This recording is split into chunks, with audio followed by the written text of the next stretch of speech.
Hello and welcome to the podcast. This is Ron's Amazing Stories. We have stories that should thrill you a little and chill you a little. It's amazing. What you'll hear are adventures sent in by you guys, classic stories from the pulp mags, and episodes from the golden age of radio. We have special segments like Ghost Stories with Sylvia. That's amazing. And Paranormal Expeditions. I think we're going to have a lot of fun. So settle in for the next hour and enjoy the show. One more thing. You just might want to prepare yourself to be taken away from today.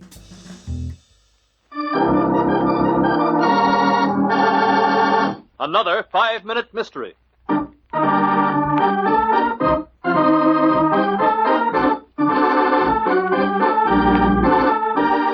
This 5-minute mystery is being brought to you by Things in Outer Space. There is much out there that we don't understand and can't explain. On the show today, we will have some UFO stories from you guys and a science fiction classic that should be enjoyable, unlike the following mystery. Well, Mrs. Holmes, how do you like it? Oh, it's beautiful, Ken. Just think, we'll be spending the rest of the month of August up here. I always said the Adirondacks is the finest country in the world for vacationing. Well, it's been so long since we've had a real vacation, too. There was always some murder or robbery to interfere with our plans. You know, being married to a private detective certainly has its disadvantages. But starting today until the end of August, it's all pleasure and no business, Beth. Ken, watch out! Say, what's the matter with you? Don't you know any better than to run in front of a car like that? I'm awfully sorry, but I was in a hurry to get some help. A man's been killed.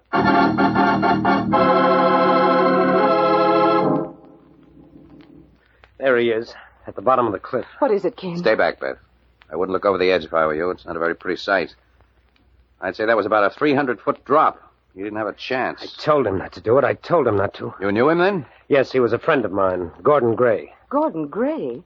Why, Ken, that couldn't be the Gordon Gray we met at the National Museum. He was curator of birds there. Did you know him? Only slightly. Had a few talks with him when my wife and I visit the museum. I'm an amateur at birds myself. Did you work with him? No, my name is Wallace, Carl Wallace. I was merely a good friend to Mr. Gray. Well, how did it happen, Wallace? Well, you see, Gray and I were walking along the edge of the cliff here. He invited me out on a field trip with him. He was pointing out some birds to me when suddenly he spied a hawk's nest on a ledge a little ways down the cliff. Where's the nest, Wallace? I really don't know. His eyes were so much keener than mine, he could pick out things like that almost by intuition.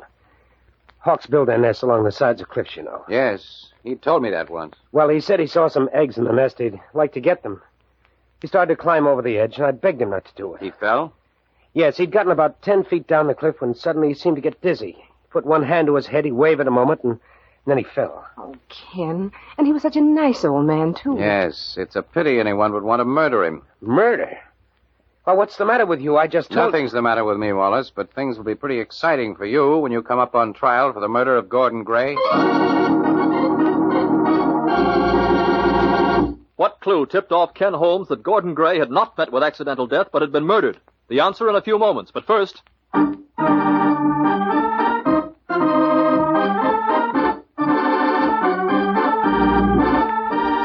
Okay, well, we have another one of these murder mysteries that seems to make sense, but yet manages to lead to an accusation.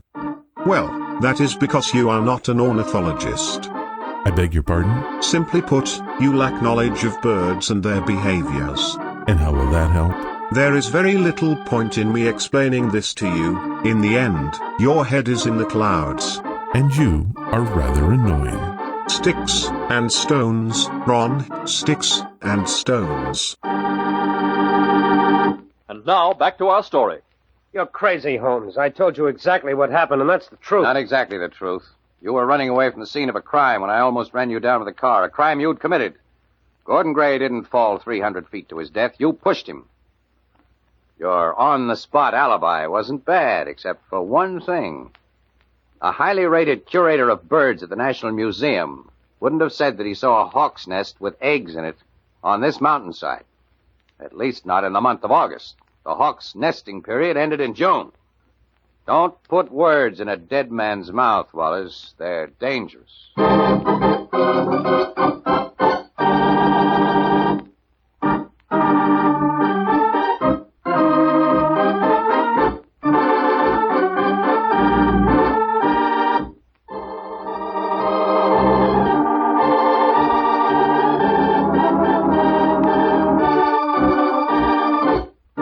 I didn't see that coming.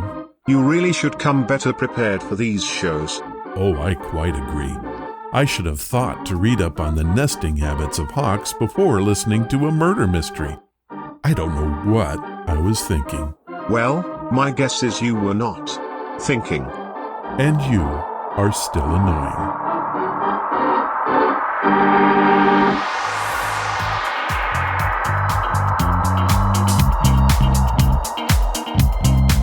What's that you said? Hello and welcome to the podcast. On the show this week, the theme is UFOs and outer space thrillers. What we have are 3 of your stories that range from lights in the sky to an upside-down flying pyramid. That's crazy. Wait till you hear the story about a boy and his mushrooms. It will blow your mind.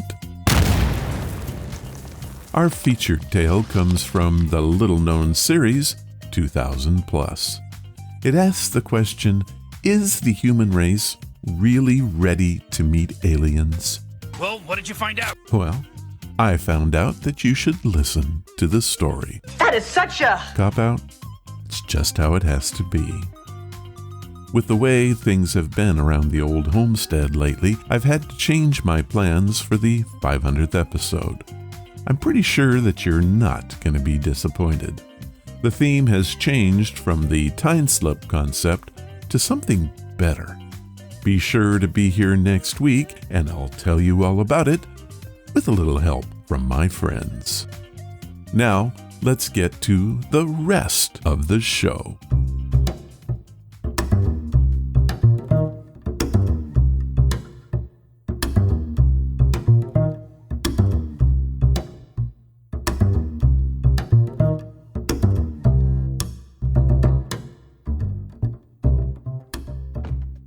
Today's podcast is brought to you by Audible.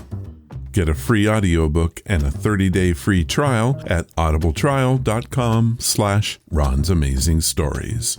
They have over 180,000 titles to choose from for your iPhone, Android, computer, Kindle.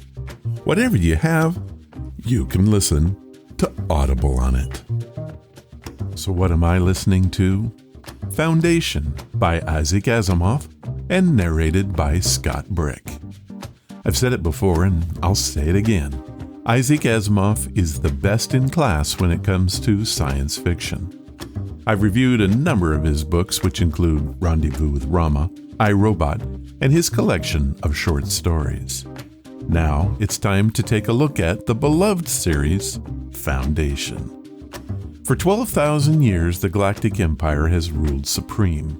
Now it's dying, and only Hari Seldon, creator of the revolutionary science of psychohistory, can preserve knowledge and save mankind. Seldon gathers the best minds in the Empire, both science and scholars, and brings them to a bleak planet at the edge of the galaxy to serve as a beacon of hope for future generations. He calls this sanctuary Foundation. This is the first book in this classic series, simply titled Foundation, and here's a clip from it.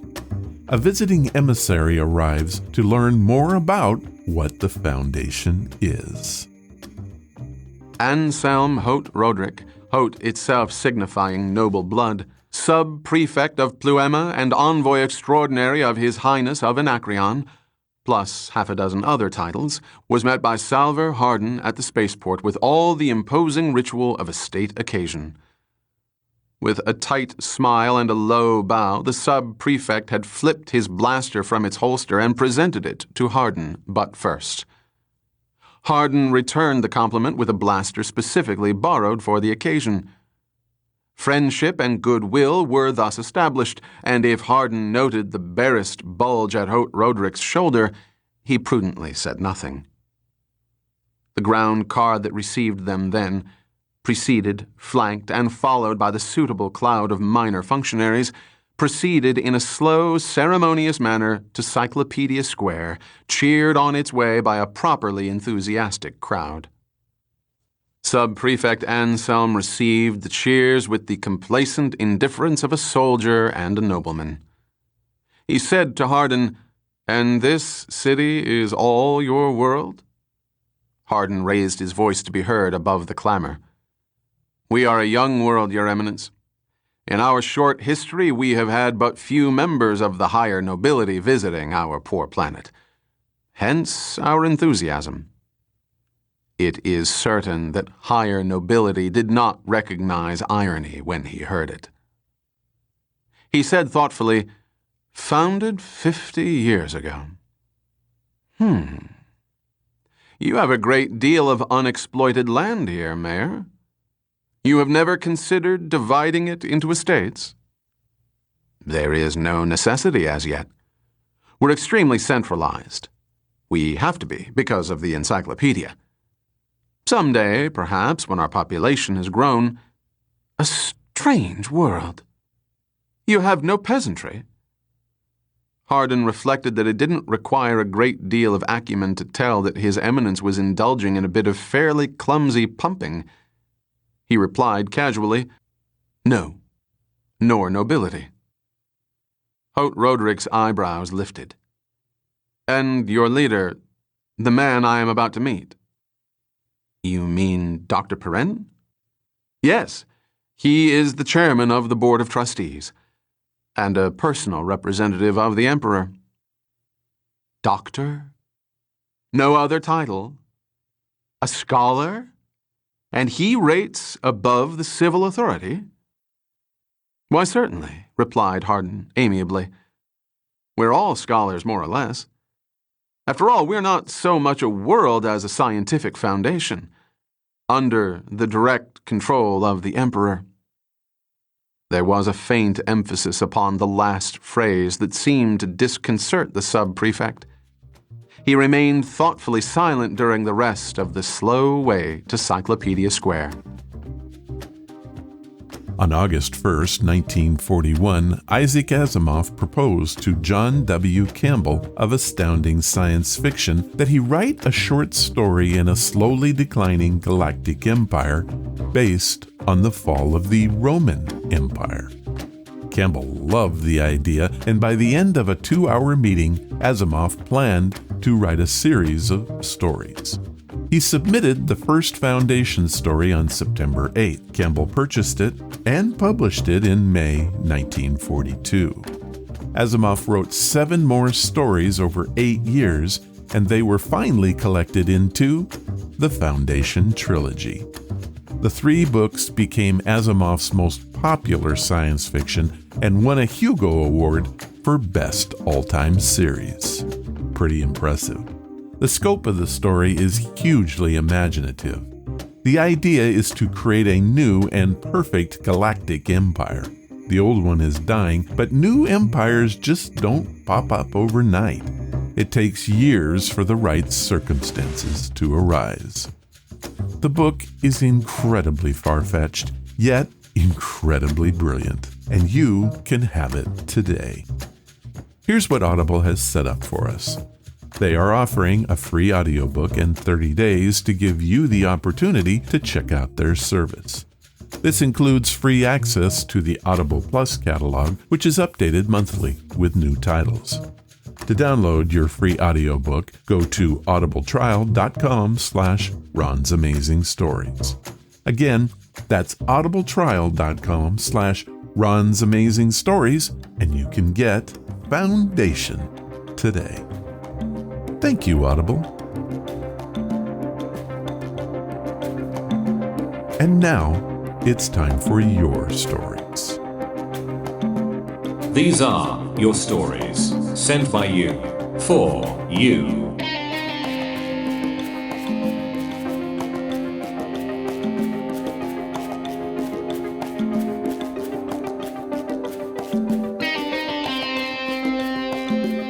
This time, we're going to review UFO stories.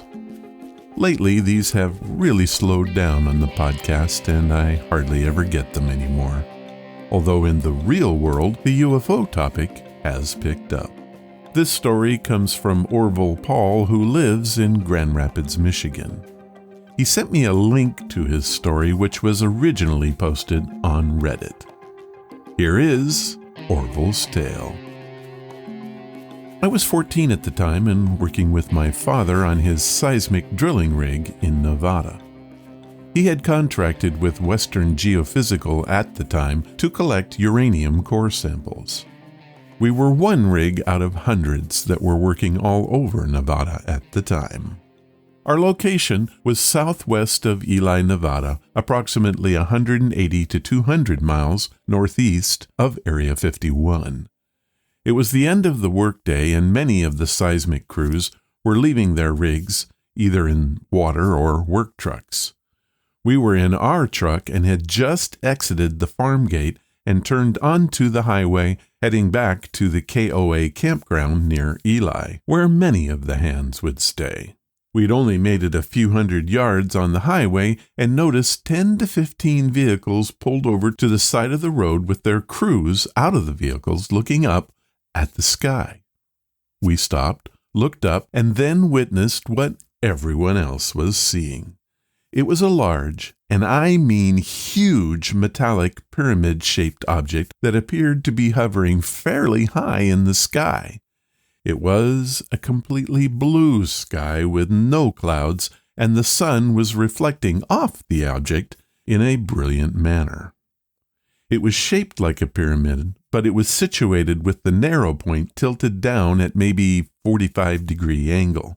Compared to, say, a passenger airliner, this thing was probably 12 times in size, and it just sat there for about 15 minutes. Then it blinked out of sight. It was just there, then gone, no sign of propulsion, no sign of anything. It just blinked out of existence. I was only 14 at the time, but I remember that feeling of seeing something completely unnatural. It was eerie. A few of the workers lingered around and we talked about it, but soon everyone moved on. The craft was definitely a metallic substance, and it reflected light. It was silver in color and clearly a pyramid in shape. We worked all over the area from Death Valley to Battle Mountain, and many times there were military personnel that would observe us drilling as that we were on BLM military land. There were a lot of stories from the jugging crews and other rig hands about seeing some crazy things. There were stories of rigs shutting down with crafts flying over them, odd electrical storms, and many other sightings. I never witnessed anything other than this one, but it was very profound and left no doubt that it was something extraordinary. Orville Paul, Grand Rapids, Michigan.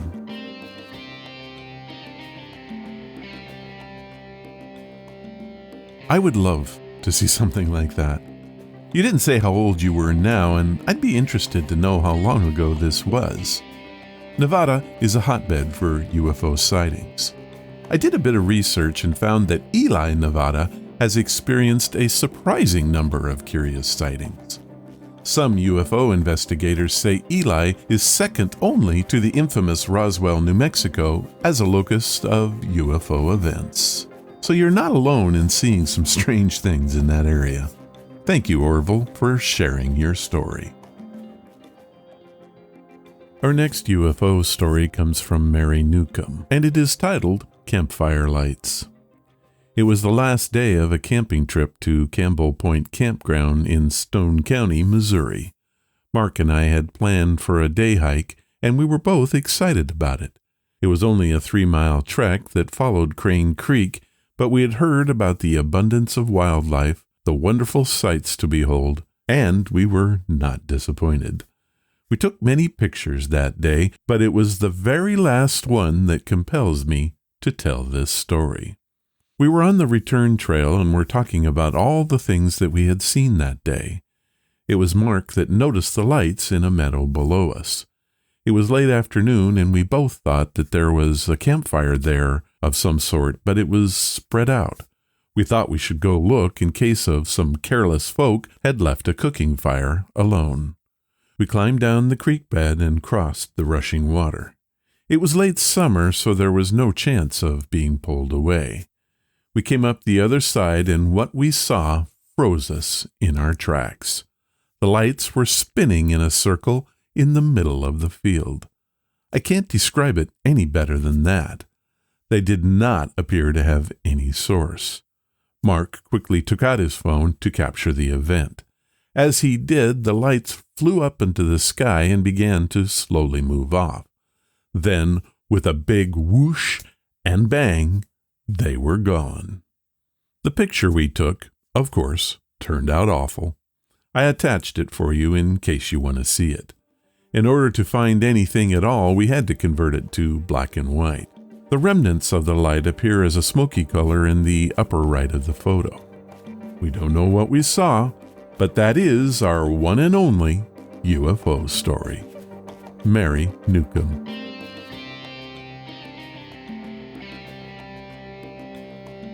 Well, Mary, that is good enough, and I will have a link to your photo in the show notes. I added a black arrow to the photo to show the strange lights. Thank you for sharing your photo and story with all of us. Our next story is a bit illegal. You see, it involves eating mushrooms. But I would like to point out that eating mushrooms has been decriminalized. However, selling them or distributing them is still a highly criminal act. I don't support or condone mushroom use, but this is a heck of a good story. It comes from Darren Webster, who lives in Butler, Pennsylvania. Darren has titled it The Mushroom Incident. I was just listening to your UFO episode with Jim Harold, so I figured I might as well share my experience somewhere. My brother, a friend, and I were tripping on some mushrooms. Side note, don't let us tripping throw you off. We've eaten mushrooms plenty of times and went to the same field. We were laying there for a couple hours stargazing as usual. It was a clear sky that night, no clouds. All of a sudden, this burst of white, kind of like a portal, lit up the sky. It was a tear in the sky. It came and went. It happened real quick. We were all freaking out because of what we had just witnessed. It was crazy to see, especially while tripping. After it dissipated, we noticed a bunch of orbs started flying around. There were a lot of them in different groups, 10 or more for sure. They weren't lit up, and we could just barely see the reflections of them. They were following each other and were making very fast turns, like teleporting from place to place. Not something we've ever seen before, tripping or not. You see, tripping lets you see more light than normal. It makes your pupils bigger and allow you to absorb more light. I'm not sure we would have even seen the orbs if we weren't tripping. Definitely the flash, but I don't know about the orbs. They were just barely visible. Now I know we were tripping, but we all saw what we saw. It wasn't normal. This was in a field in western Pennsylvania about 2 years ago. Was it UFOs that we saw? I have no other explanation for it. We were there watching them for hours until we went back home. All of us were amazed at what we had just witnessed. It was the most incredible thing I've ever seen. Darren Webster, Butler, Pennsylvania. Well, Darren, I don't know what to say about that story. Was it UFOs or were you tripping? Either way, I want to thank you for sharing your story.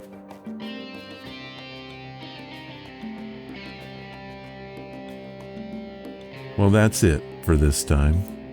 If you have a story that you would share, like Darren did, head to the main website at ronsamazingstories.com and click on the story submission banner.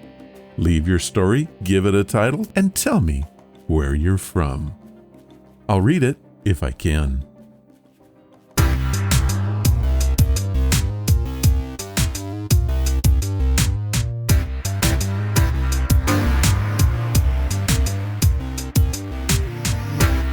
Our featured story comes from a little-known radio series from the 1950s called 2000 Plus.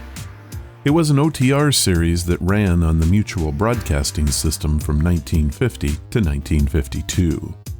It was the first adult science fiction series on radio, airing 1 month prior to the better-known Dimension X.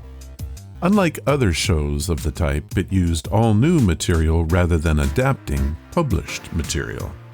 Our story is a test of the human race. What do aliens think of the people of Earth? This story gives us a pretty good idea. Can they look past our failings and suspicions? The story is titled When Worlds Met, and it won a Hugo for Best Story. It first aired on May 5th, 1950. 2000 Plus. Science fiction adventures in the world of tomorrow. 2000 Plus presents... Today,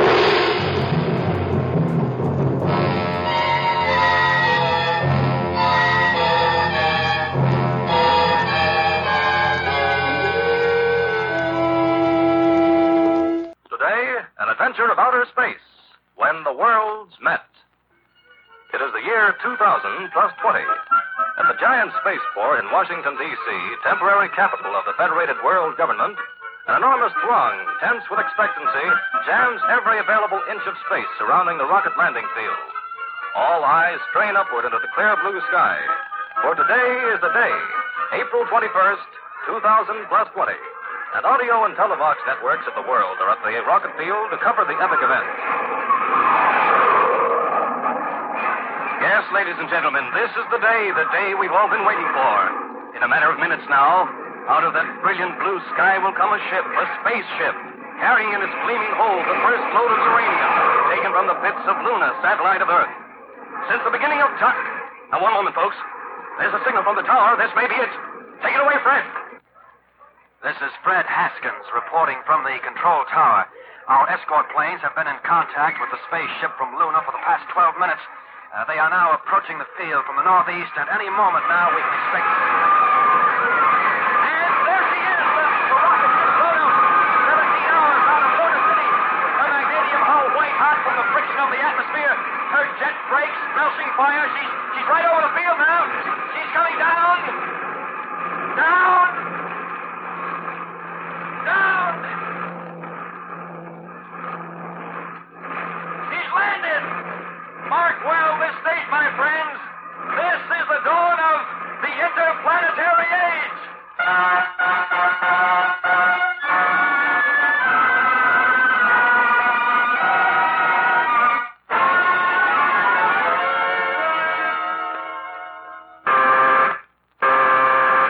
Earth calling moon. Earth calling moon. I'm in Luna City. Luna City, Johnny Dixon. Dixon, where you been? You're 3 minutes late. Sorry, McCabe. All shipments as scheduled. Everything routine. Report noted. Check out. Check it. You know, Johnny, What, Paul?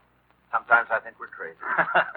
Spending our lives cooped up in this pressurized shell, breathing synthetic air, risking our necks every time we put on a spacesuit and go out into the cold, barren, pitted piece of green cheese. Huh. And for what? Well, you're kidding, Paul. You know the answer. We're space happy. That's all that's wrong with us. We pulled every wire and practically tore the World Federation apart getting this assignment on the moon. And we'll do it again when the first flight into deep space gets underway. Next month, next year, whenever they get through with their preparations. Yeah, I guess that's it.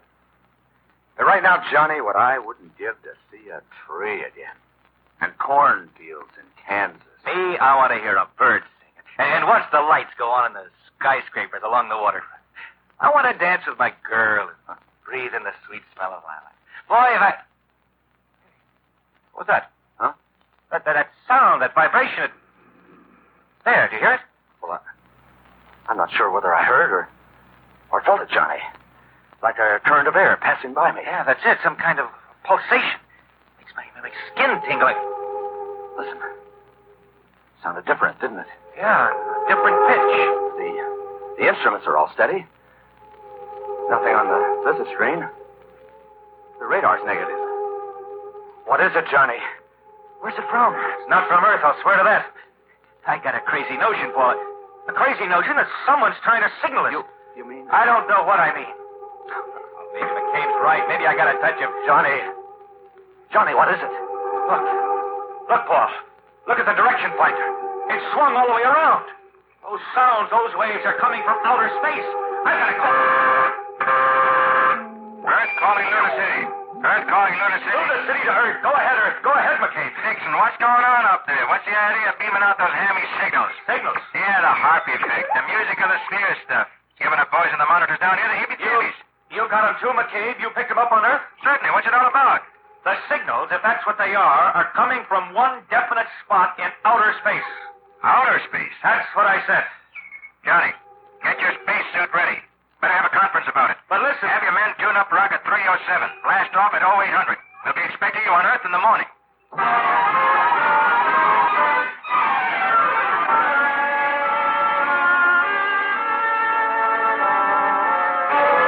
10 days now we've been getting those signals, and not one of you geniuses has been able to decipher them. Well, Mr. McCabe, if you know of anyone who can do it better, then Take it easy, Professor Wilson. You don't have to be so touchy.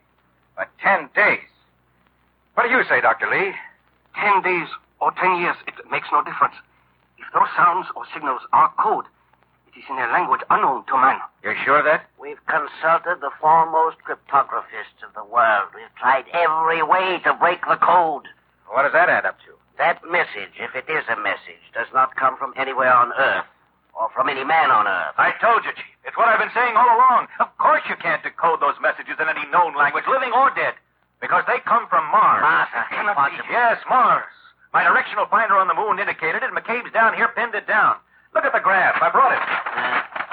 Directional signals can be wrong. Yes, sir, but get this. I've been timing those signals. They come at intervals of exactly 24 hours, 37 minutes, and 22 seconds. The length of the day on Mars. Yeah.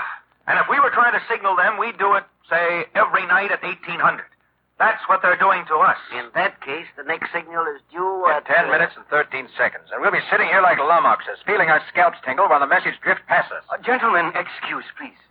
But it seems to me the message need not necessarily drift past us. What do you mean? By the message, I do not mean the sounds or the words that are being transmitted. I refer to the thoughts themselves. The thoughts that perhaps are being transferred from the Martians to us. Thought transference? That's telepathy.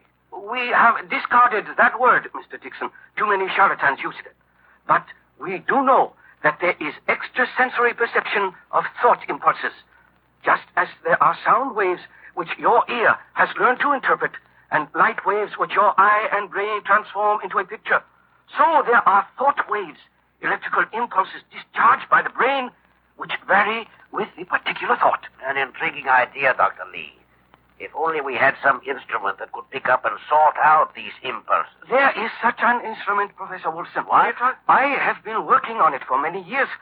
It involves a scanning screen intercepting an electrified field. Well, what are we waiting for? You understand, the telepathator has only been tested for short distances. The signals are reaching us. That's the only important thing, isn't it? How soon can we... The instrument is in the next room. I took the liberty of bringing it with me, hoping it might conceivably be of some use. This way, gentlemen. You say this little machine can take thoughts and turn them into words we can hear? English words? Not only English, Mr. McCabe. It will translate thought impulses into any language for which you set the dials. You think of something, Mr. Dixon. Now, listen. First, I set for French. Et maintenant, les Chinois. German. Wonderful, diese Chinesen. And English? Darn clever, these Chinese. You must understand... Excuse me, Dr. Lee, but we'll have to postpone this. 15 seconds to go. Better set your dials for remote pickup. Stand by, everyone. Nothing. No power. Well, it was a good try. Wait. I've got that feeling again. My skin's beginning to crawl. Yeah, mine too. Oh, no, it's just your imagination. Quiet! They are coming through now. Planet 4, greeting Planet 3. This is Mars. The fourth planet from the sun, greeting Planet 3. Planet 4 calling Planet 3. We are trying to reach you, Planet 3. If you receive our signal, respond. If you receive our signal, respond. We will communicate again.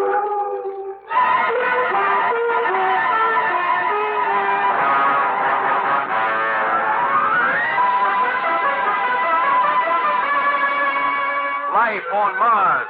This week, ladies and gentlemen, the question that has bedeviled mankind ever since the day he first stood erect and gazed into the heavens has been answered. There is life on Mars. Intelligent, articulate life. The country, the world, tonight seethes with excitement. Has Mars received our response? Has our telepathator succeeded in projecting as thoughts the messages spoken into it by human beings? Or can it merely receive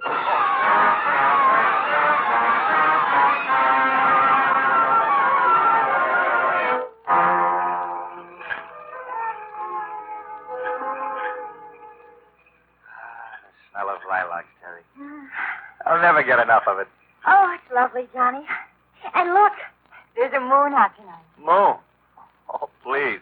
You know, it's hard to believe that back in 1950, people could still get romantic over that cold, dead, pockmarked heavenly yo-yo. Now, that red star up there, Mars, that's a different proposition. It's alive. There are living beings up there. Johnny, it's staggering. It's beyond imagination. Rubbish. Why shouldn't there be life up there? They're so advanced. Spaceships and interplanetary signals. Maybe you've got a point at that. We thought we were so smart because we reached the moon. Our spaceships aren't developed enough yet to get to Mars. It's just as well. What? Because you'd want to be the first to go. Wouldn't you like that? I'd be quite a hero. You could point at my picture and say, hey, that's my guy. You're my guy anyway, Johnny. Sure, Terry. But don't worry, honey. I won't be seeing any Martians for a long time.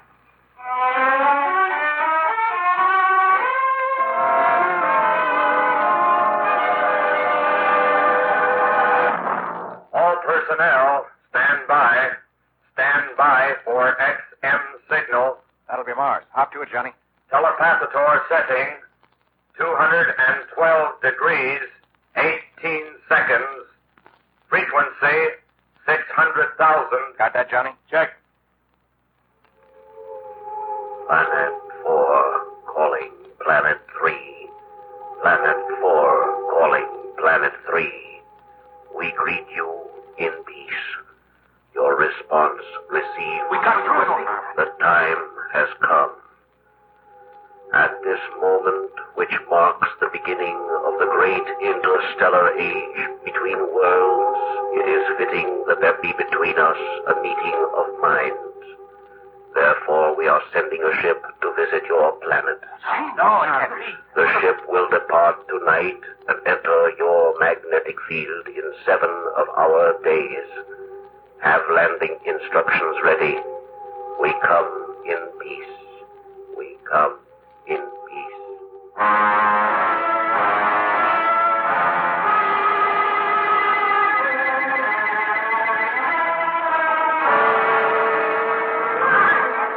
Good evening, ladies and gentlemen. This is Matt Wilson bringing you a report of the emergency session of the Federated World Government. Never has an assembly meeting taken place in such an atmosphere of excitement, panic, and recrimination. And here on the floor of the assembly chamber, We've been up all the emotions aroused by the stunning message from Mars have been boiling and clashing all day. I rise for a point of information. As civilian head of the world military government, I want to know why those Martians have beaten us to the draw. Gentlemen, if the decision we ought to make is to be a wise one, we must lay aside passions and fears and consider the question calmly. The Martians are coming, and we must receive them either with friendship or hostility. Drive them off! Blast them out of the sky! But that may not be as simple as it sounds. Remember, my friends, these Martians are advanced scientifically, perhaps far beyond us. They have conquered deep space. They can transmit thought waves. They may have weapons beside which our nuclear bombs are as toy pistols. Dr. Lee is right, gentlemen. We don't dare fight them off. The risk is too great. They come in peace. They've said so over and over again. Let us so receive them. Very well, very well. If such is the will of this body, let them come in peace. But as civilian head of the world military government, I assure you all, we will not be found napping.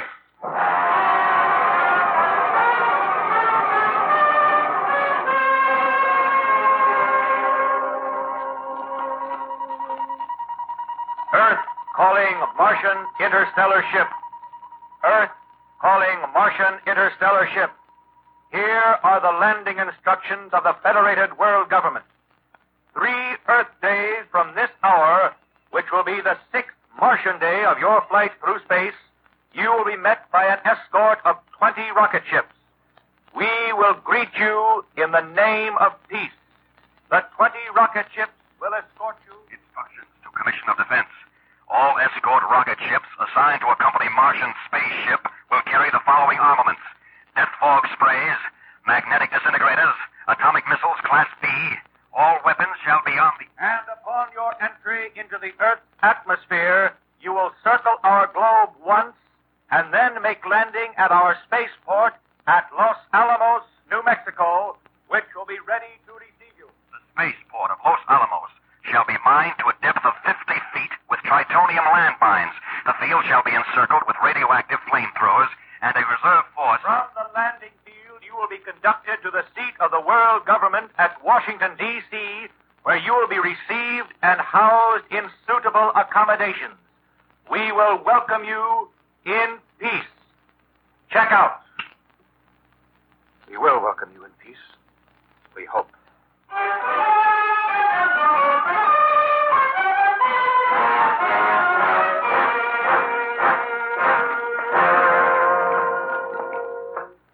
Suitable accommodations. Trust McCabe to hand me a crackpot assignment like this. Oh, Johnny, you're the big spaceman. You're supposed to know by instinct what's suitable accommodation for a Martian. Don't be silly, Terry. I haven't the slightest notion in the world what they'll look like except some crazy ideas I picked up from science fiction. I don't know why. All right. That's why we're here. The head of our anthropology section has more ideas than any science fiction writer you've ever read. Now, here we are. Ah, Terry, come in. Hello, Professor. This is Mr. Dixon, the young man I told you about. I know, Mr. Dixon. Professor, I've got a problem. Terry and I have discussed the problem. It is my theory that the Martians will, in most important respects, have the characteristics of the Earthman. Oh, what's the basis of your theory, Professor? It's very simple. The accomplishments of the Martians parallel our own. Only a being with opposable thumbs can fashion the intricate devices necessary for spaceships. Only a being with a nervous system like our own could master communication. Only a creature with a brain like ours could dream of peace. Makes sense, Professor. That's one side of it, Johnny. A lot of other anthropologists think differently. Yeah, that is so. They feel that the Martians, living on a dry planet with little vegetation and very little water, will be creatures that crawl on the ground like our insects, enlarged a few thousand times. They may look like enormous ants with oversized antennae. I give up. With 48 hours left, I can't prepare accommodations for every conceivable form of life. I just have to improvise after they get here. I just hope they don't get too sick when they first look at us.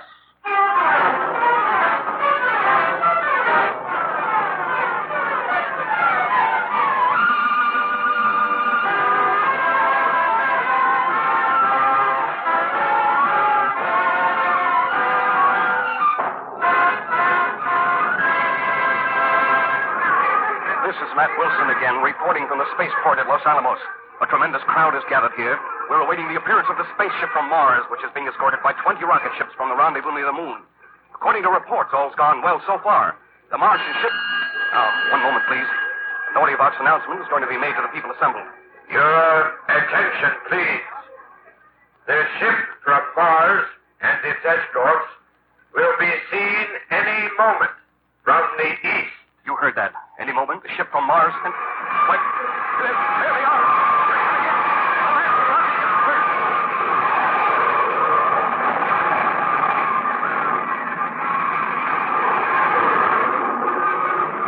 And now, the ship from Mars.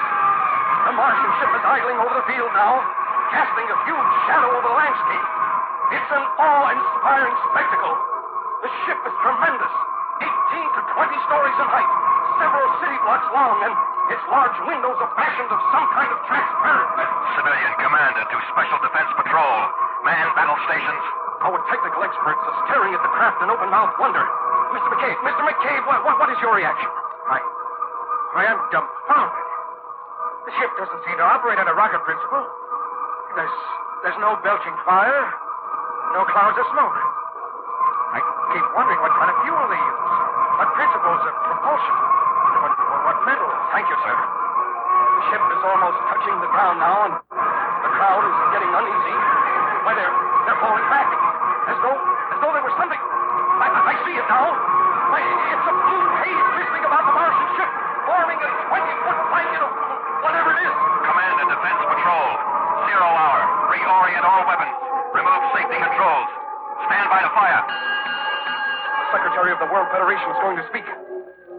As your great ship settles on our soil, we salute you, the emissaries of space.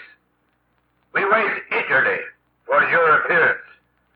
Now, the blue mist has completely vanished. All eyes are on the ship, waiting for the first Martian to appear. There is no sign of activity yet. Will you respond to our greetings, Martians? Will you make your presence known? Nothing stirring. No gangplank lowered. No sign of life. Perhaps they were not prepared for atmospheric conditions here. Perhaps on the very brink of success. Death has struck within that awe-inspiring vessel. Wait, it looks... Yes, it's moving. A tremendous section of the ship's prow is opening out in front. Like a gigantic tongue. It thrusts forward and drops to earth, forming a great ramp from the ship to our soil. And now it's down, and the surface of the ramp is like nothing ever seen on this earth. A shimmering, impalpable iridescence, unbelievably radiant and beautiful. The throng of spectators is silent, motionless, scarcely breathing, waiting to see the first Martian emerge. And still nothing. No one, no thing comes down the ramp. There is nothing but silence. Listen, that must be the Martian communication vibrations we were told about. Then men on the field are operating the receiving device. Earthmen, we ask that you send one representative to board our craft. We assure his safety. What? Gentlemen, there is no cause for alarm. I think there is. They want a hostage or a specimen to take back with them. There's no time for wrangling. They're waiting for a decision. Mr. Secretary. Yes, Mr. McCabe. If it's all right with the committee, I'd like to go aboard. Technical information, sir. No. Quiet, John. This is my dish, McCabe. I was slated for the space run to Mars, remember? They're not doing me out of this. Besides, you're too valuable to waste. Mr. Secretary, tell them I'm coming aboard. Men out Mars, we comply with your request. Our representative is about to board your ship.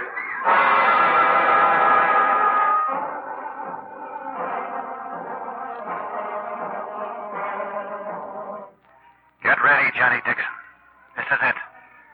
Take a good long look at the sun and the sky. Take a deep breath of the Earth's good air. You may never get another after you meet whatever is waiting at the end of this long ramp. The ramp. It's pulling me forward like a conveyor belt. It's beginning to rise into the air. Get a move on, Johnny. Get out of that ship. Get into that ship fast. Made it. Locked in. No. There's no one here. Nothing except that dancing light. I'll follow it.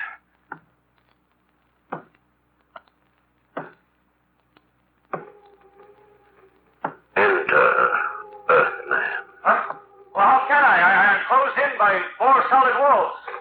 Follow the light, Earthman. The walls will not impede you. Molecular reorientation?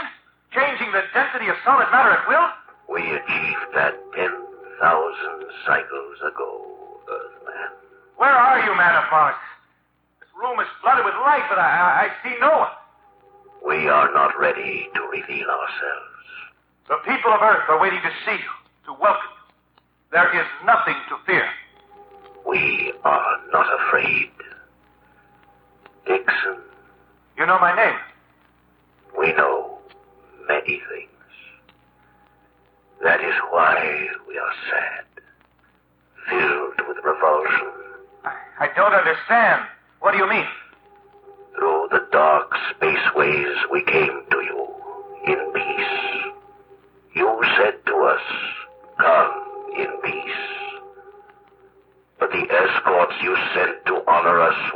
formed for destruction. The very ground on which we now rest seethes with radioactive potential. Wait! You've misunderstood us. These weapons are for defense against you, not attack.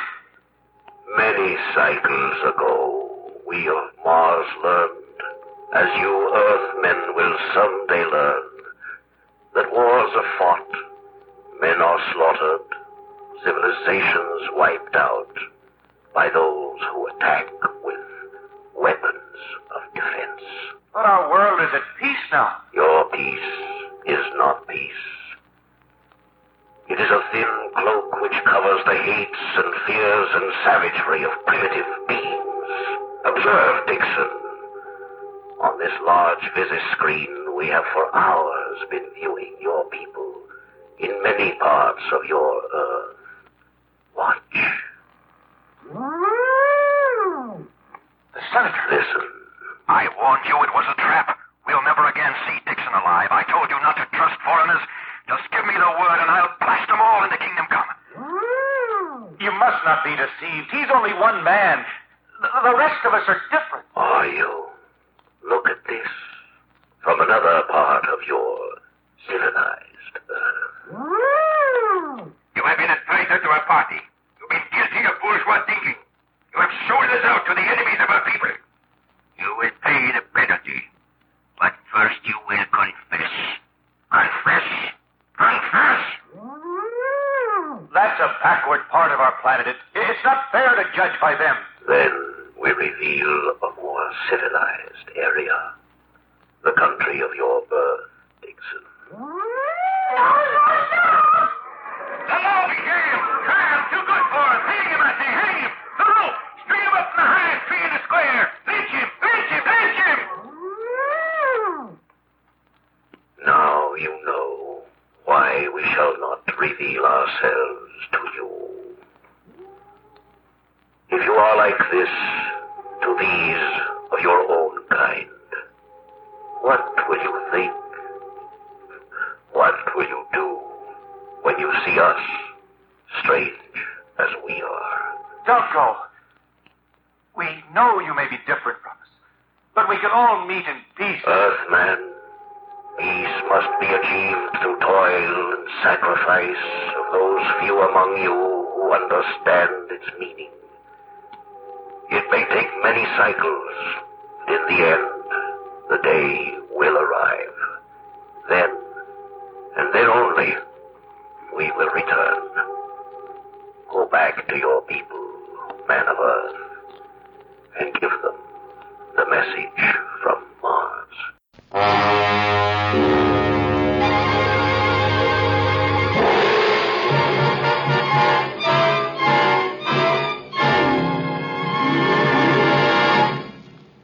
Next week, 2000 Plus presents another exciting melodrama from the world of tomorrow. For thrillers that are different, join us again next week and every week. 2000 Plus is produced by Dreyer and Van Olsen Productions, Incorporated. In today's cast, Ralph Bell portrayed Scotty, Joan Shea was Mira, Nat Poland was the Chief, and Gilbert Mack was the Arab.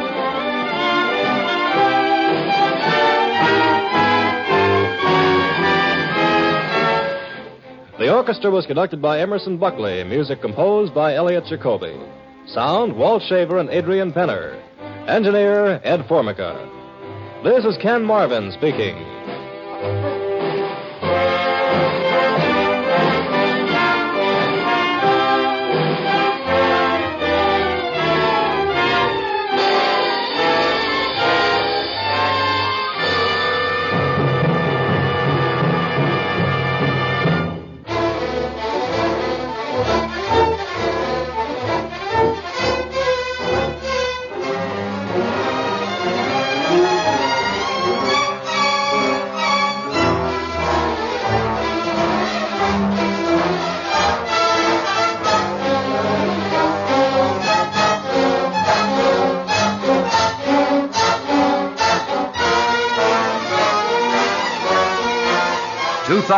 Plus is a regular presentation of the United States Armed Forces Radio Service.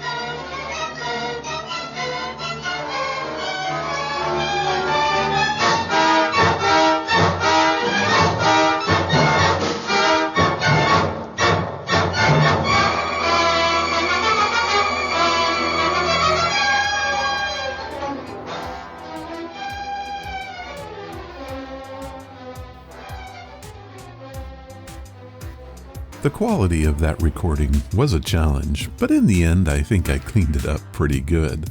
Early on I said that this was a little-known series. That's even made more true when you consider that only about 15 episodes survive today, and most of them have even worse audio issues. I actually had to piece together an intro and extra from other shows to make one complete episode. How about that? But hey, that's something I enjoy doing. So I leave you with a thought on this one. I challenge you to take a minute and think about what an alien race would think of us if they wanted to meet for the very first time. How would they perceive our culture and our actions? What would they think of you? Kind of makes me quake, just a bit. I hope you enjoyed this story. For me, it was an eye-opener. This is the year of the lark. The lark is the car of the year. Look what's new for you from the lark. It's here, it's here, it's here, it's here. It's a new convertible, seats 5 adults in style. It's so pert and perky, runs on pennies per mile. The Lark by Studebaker, yours in 6 stunning styles for $60, including the new convertible and... Look what else is new for you. It's here, it's here, it's here, it's here. It's a new Lark wagon with 4 convenient doors, and it's style for fun and frolic, but it's built for chores. Look at the Lark yourself. Learn how it's been proven by 750 million miles of owner use. Visit your Studebaker dealer and see how nothing has been spared to build quality into the Lark. Discover why it's the value car of the year. The Lark is the car of the year.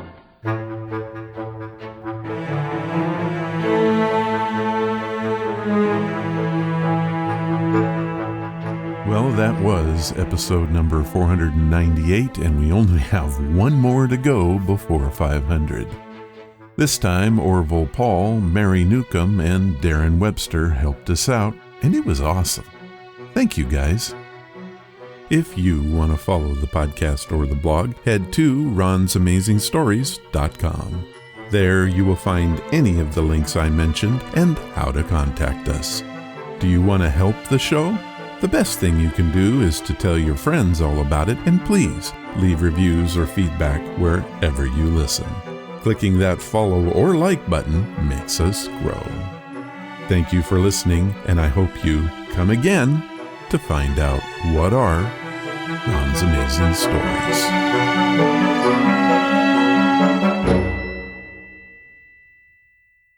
All of the vintage audio used in the podcast is believed to be in the public domain.